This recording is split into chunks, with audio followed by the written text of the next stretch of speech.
मेरा नाम रियाज अहमद है। मैं बहावल नगर तो आया हाँ।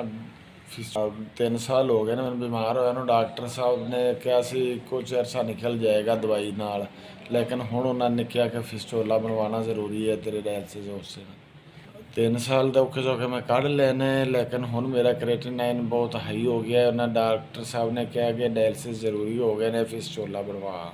ਮੈਂ ਸਾਹੀਵਾਲ ਹਸਪਤਾਲ ਵਿੱਚੋਂ ਫਿਸਟੋਲਾ ਬਣਵਾਇਆ ਸੀ ਪਹਿਲੇ। ਉਧਾਰ ਉਧਾਰ ਜੇ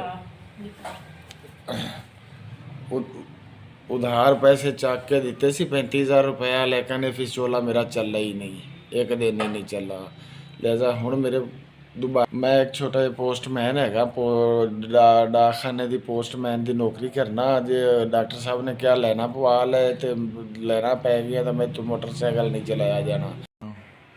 ਅਗਲਾ 35,000 ਜਿਹੜਾ ਹੈ ਨਾ, ਉਹ ਹਾਲੀ ਮੈਂ 15,000 ਦੇਣਾ ਹੈ। ਉਹ ਵੀ ਹਾਲੀ ਮੇਰਾ ਕਰਜ਼ਾ ਨਹੀਂ ਲੱਥਾ, ਵੀ 20,000 ਬੜਾ ਔਖਾ ਥੋੜਾ ਥੋੜਾ ਕਰਕੇ ਲਾਇਆ ਹੈ।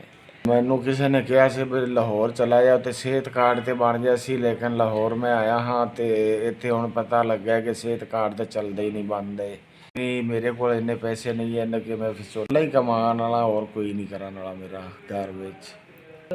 ਮੈਂ ਤੁਹਾਡੇ ਅੱਗੇ ਰਿਕੁਐਸਟ ਕਰਨਾ ਕਿ ਮਿਹਰਬਾਨੀ ਕਰਕੇ ਮੇਰਾ ਫਿਸੋਲਾ ਬਣਵਾ ਦਿਓ। अस्सलामुअलैकुम। एस साहब, अल्लाह ताला भला करे। 20,000 का मेरा फिस्टोला बना, जिंदे जो 15,000 तुसा मेरी मदद की और 5,000 मैं दिता। अल्लाह ताला तुहानू लंबी जिंदगी देवे, अल्लाह तुहानू तरक्कियां देवे, अल्लाह ताला तुहानू बहुत ज़्यादा खुशियां देवे, अल्लाह ताला तुहानू बहुत ज़्यादा तरक्कियां देवे, अल्लाह ताला तुहानू सलामत रखे। एस साहब, तुहाडा बहुत बहुत शुक्रिया। अल्लाह ताला तुहाडा भला करे, तुसा मेरा साथ दिता।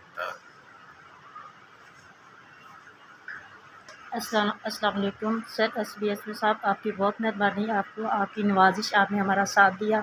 मुश्किल वक्त में हम बहावल नगर के रहने वाले थे, आपने हमारे दोनों मियाँ बीवी को बहुत ज़्यादा साथ दिया। आपकी बहुत मेहरबानी, नवाजिश। Thank you.